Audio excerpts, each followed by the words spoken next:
De retour dans Smart Tech, c'est l'heure comme promis de notre grand rendez-vous avec notre expert Jérôme Bouteiller, rédacteur en chef d'écranmobile.fr qui vient cette semaine accompagné de Pierre Garrigue, directeur France de CM.com. Bonjour messieurs. Bonjour. Bonjour. Bonjour à tous les deux, bienvenue sur le plateau de Smart Tech. Avant de donner la parole à votre invité, Jérôme, vous voulez nous expliquer comment le mobile impose désormais aux marques une relation client omnicanal. Oui, tout à fait. Alors, la relation client, c'est une notion qui est à la base d'Ariane Digital, qui est relevée plutôt du bon sens commerçant, mais qui s'est progressivement démocratisée avec la massification des services. On peut par exemple citer le SBAM, sourire, bonjour, au revoir, merci, qui a été popularisé par le groupe Accor dans ses différents hôtels. Et puis la relation client, ça recouvre aussi bien de l'avant-vente avec des problématiques comme des prises de rendez-vous, des informations pratiques, des horaires d'ouverture, que de l'après-vente, pour accompagner des consommateurs qui auraient des reproches à faire à leur marque, qui auraient des questions sur des livraisons, qui voudraient tout simplement résilier un service. Donc c'est une relation client évidemment à distance antérieure au numérique. Oui, tout à fait.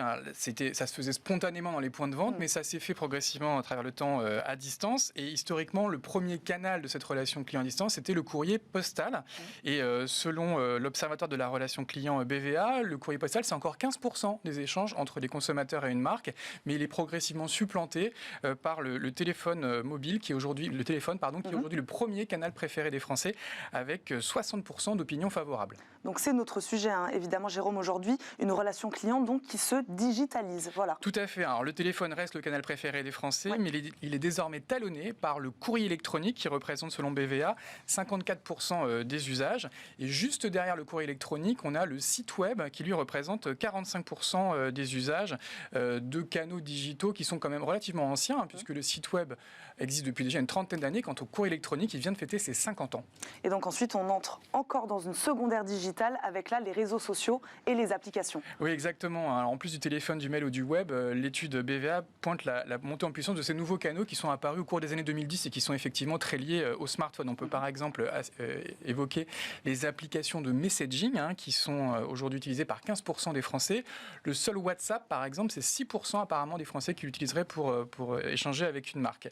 D'ailleurs, on trouve également un intérêt pour les applications natives des marques, c'est 14% des usages, et puis évidemment des réseaux sociaux comme Facebook ou Twitter, qui représentent aujourd'hui 12% des échanges entre les Français et une marque.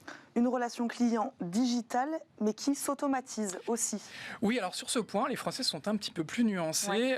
25% des Français déclarent dans la même étude BVA qu'ils apprécient d'échanger par écrit avec un humain, c'est ce qu'on appelle un live chat, et ils sont également 23% à apprécier un chatbot. Là, c'est un agent conversationnel, un robot qui dialogue avec le consommateur. Donc du coup, les marques, elles ont tendance à proposer les deux. De plus en plus, elles vont utiliser par exemple un chatbot qui va être disponible 24 heures sur 24, 7 jours sur 7 pour accueillir et qualifier les demandes. Et puis après, elles pourront éventuellement basculer sur un conseiller humain qui pourra évidemment répondre de manière plus précise aux questions des consommateurs. Donc Jérôme, on imagine un futur proche forcément, donc omnicanal, c'est ça ? Voilà, on passe du multicanal à l'omnicanal.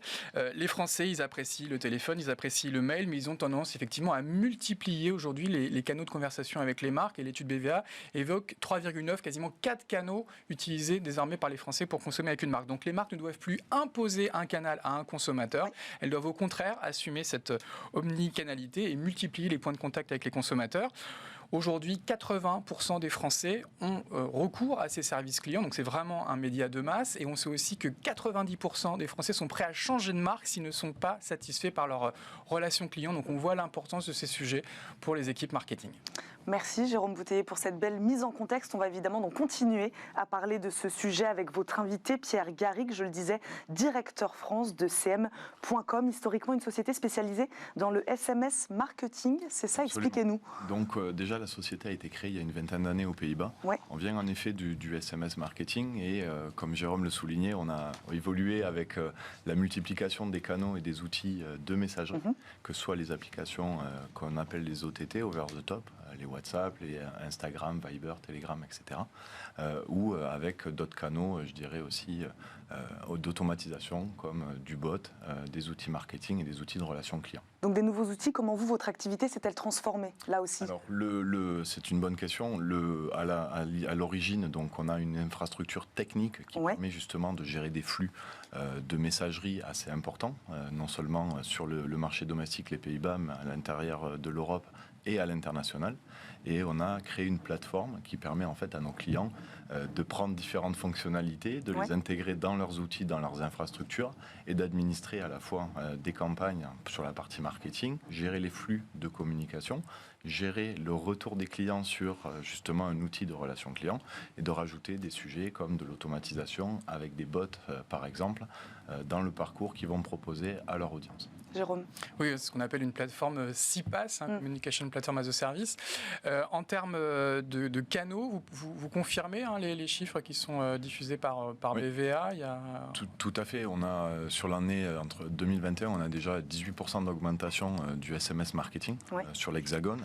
Et les chiffres que donnait Jérôme sur les nouveaux canaux, les nouveaux usages, et notamment les messageries natives comme le RCS, donc Rich Communication Services, lancé entre les opérateurs et sur l'OS Android, qui aujourd'hui représente à peu près 34% de compatibilité au niveau du parc, alors que nous étions, Jérôme, tu me diras si je me trompe, mais à 18% l'année dernière. Donc une forte évolution de la compatibilité et par définition des usages. Et donc avec une volonté d'adresser aussi bien les canaux écrits que les canaux vocaux, la téléphonie, qui reste aujourd'hui finalement le canal préféré des Français. Absolument, la voix reste un des canaux de prédilection. Quand on parle d'omnicanalité, on pense à l'email, à la voix et au SMS. Alors il y a bien plus que ça, bien évidemment, mais ça reste encore les 3 axes prépondérants. Et on a la possibilité, bien évidemment, sur nos outils d'intégrer la voix, que ce soit nos solutions ou des solutions tierces, pour enrichir les parcours clients. Alors on évoquait donc la question de l'automatisation. Aujourd'hui, quelle place doit prendre cette automatisation dans la relation client ? Alors je dirais que c'est propre à chacune des entreprises et à la façon qu'elles ont de s'adresser à leurs clients ou à leurs usagers, quand on parle de sociétés de services ou sur les entités publiques. C'est-à-dire qu'il faut toujours placer le curseur de la meilleure des manières, et c'est un peu notre rôle aussi dans l'accompagnement des sociétés, entre de l'automatisation au niveau de l'approche marketing, les différents canaux qui vont être plutôt adaptés ou adaptables en fonction de la CSP, de la tranche d'âge, de la géographie des interlocuteurs, et ensuite du niveau de service que l'on veut proposer. On parle d'une escalade entre un bot et un agent humain, l'idée étant d'avoir cette escalade sur des questions à valeur ajoutée, plutôt que la dizaine ou quinzaine de questions les plus récurrentes et les plus basiques. Je pense notamment à une des entités de la CNAM, Amélie.fr, qui a branché qui est un de vos clients, je crois. Qui a branché un de nos chatbots, où on va avoir un gros volume de demandes sur des questions assez simples, ou des informations, des éléments qui sont d'ores et déjà présents sur une plateforme pour des attestations, pour des informations sur de la prise de rendez-vous, des centres de vaccination, j'en passe et des meilleurs. Je me permets juste de rebondir. Qui sont vos clients ? On en a donné un exemple pour qu'on comprenne bien aujourd'hui. On travaille avec des entreprises du CAC 40, SBF 120, que ce soit banque, assurance, dans le retail également. On travaille avec des services publics. Donc, on en a cité un, mais il y en a d'autres. Et on a également des clients, je dirais, sur des sociétés de services et notamment d'énergie. Par exemple, et on va jusqu'à la PME, TPE, puisqu'on a une plateforme qui permet assez facilement de prendre en main les différents outils, entre le marketing pour la création de campagnes, les canaux de messagerie, le service client ou la mise en place même de petits script bots, donc des bots avec des arbres décisionnels assez simples à utiliser et à paramétrer. Alors quand on multiplie les canaux, on parlait du SMS, de l'email, on parlait des messageries mobiles qui se multiplient, éventuellement la voix. On imagine qu'il y a une dispersion de l'information avec la relation client et du coup il y a une problématique peut-être pour les marques de recentraliser tout ça. Absolument, c'est un risque puisque c'est un risque et une complexité. Aujourd'hui, quand on va chez des clients ou des partenaires, on se rend compte qu'il y a énormément d'outils d'ores et déjà qui ont été mis en place.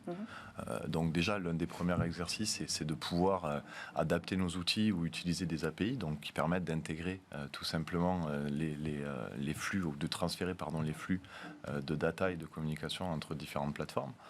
Mais on a également, et c'est un peu l'ADN de notre société, la possibilité de retrouver pas mal de ces outils propriétaires sur nos applications web pour les clients qui souhaitent utiliser, je dirais, l'ensemble du portefeuille. Et aujourd'hui, un consommateur peut démarrer une conversation sur WhatsApp et la poursuivre par email. On gardera l'historique de la conversation dans le back-office. Tout à fait. C'est l'un des enjeux, d'une part. Et c'est à la fois pour l'utilisateur. Tout le monde a eu cette fâcheuse expérience du ticketing où vous ouvrez une conversation sur WhatsApp ou Facebook, vous la prolongez par email et pourquoi pas par téléphone. Et en fait, vous devenez un numéro de ticket bête et méchant. Il n'y a pas de centralisation. Et parfois, on a différentes réponses de différents services ou différents agents pour la même question. C'est clairement ce que l'on essaie d'éviter ou ce que l'on propose en tout cas à nos clients. Et ça, c'est à la fois pour l'expérience client, pour aussi l'expérience des employés, éviter un aspect chronophage et rébarbatif, et donc optimiser à la fois les coûts et le NPS, donc le Net Promoter Score, au niveau de cette expérience. Alors expliquez-nous pour qu'on comprenne bien l'objectif, l'ambition in fine, comment ces nouvelles technologies, ces nouveaux canaux, ces nouveaux outils procurent in fine une meilleure expérience pour les consommateurs. On parlera peut-être ensuite après de l'engagement des clients, mais puisque voilà, l'ambition, c'est bien celle-là aussi. En fait, Jérôme en parlait à très juste titre en introduction. On a aujourd'hui une telle richesse au niveau des canaux qu'en fait, c'est peut-être ambitieux ou prétentieux de la part des marques d'imposer certains canaux à leurs clients. Et l'objectif, c'est vraiment de pouvoir adapter finalement à la fois le canal, le niveau d'automatisation, le moment, encore une fois, l'escalade, où on passe d'un chatbot à un agent humain, pour créer des parcours clients les plus fluides et les plus adéquats par rapport à l'audience. Et quand on s'adresse à des jeunes qui sont clairement mobile first, sur des canaux comme du WhatsApp ou même aujourd'hui les messageries privées, des Instagram, des Facebook, etc., on se doit d'avoir cet accès-là, cette accessibilité-là, alors que sur une certaine audience un petit peu plus âgée peut-être, où on a quand même cette habitude ou ce confort d'avoir la voix, on doit garder ce niveau-là d'expérience dans un parcours client. Il y a un sujet un peu générationnel, les jeunes sur les applications mobiles, les plus âgés peut-être sur la voix, et puis entre les deux, c'est du courrier électronique. Tout à fait, ça reste, je dirais, cliché, mais pour autant, déjà, les marques ont tout un enjeu de renouvellement de leur base client, et même pour les marques qui sont a priori identifiées ou qui ont des clients un petit peu plus âgés au niveau du portefeuille, il y a un sujet de renouvellement. Donc on ne peut pas se permettre, quand on a une audience qui a l'habitude d'appeler son call center et où l'interlocuteur, l'interlocutrice, quelque part, crée un lien affectif avec la cliente ou le client, on ne peut pas se permettre de rester sur cette approche-là, en sachant qu'il y a toute une génération derrière de consommateurs potentiels qui arrivent et qu'on doit capter. Et c'est là tout l'enjeu, finalement, de renouveler un petit peu ces canaux. Rendre un parcours plus fluide sans perdre ce lien et sans perdre cette proximité non plus. Tout à fait, c'est extrêmement important. C'est pas parce qu'on vend des bots finalement qu'on essaie de les démocratiser et d'en faire le seul et unique point d'entrée pour une marque. Encore une fois, on essaie d'accompagner les entreprises en fonction de leurs habitudes et de leur audience. Et puis il y a cette instantanéité dans la prise en charge de la demande. C'est aussi une révolution par rapport à des services clients téléphoniques où on devait attendre les horaires d'ouverture. Tout à fait. Il y a clairement une question de coût là aussi et d'accessibilité puisque aujourd'hui... Des horaires d'ouverture et puis quelques minutes voire quelques heures avant que quelqu'un nous réponde. Ouais. C'est vrai qu'on a tous eu l'habitude de la petite musique d'attente, parfois interminable, mais encore une fois, c'est vraiment... Je pense qu'il y a pas mal d'outils aujourd'hui sur le marché qui permettent d'aller vers cette évolution et cette transformation des habitudes, sans pour autant être au détriment de l'expérience que l'on propose aux utilisateurs. Jérôme. Il y avait aussi le sujet de l'expérience employée, qui est aussi un sujet qu'on a tendance à négliger, mais on sait que dans les centres d'appel, parfois, c'est toujours un peu pénible d'avoir beaucoup d'appels entrants.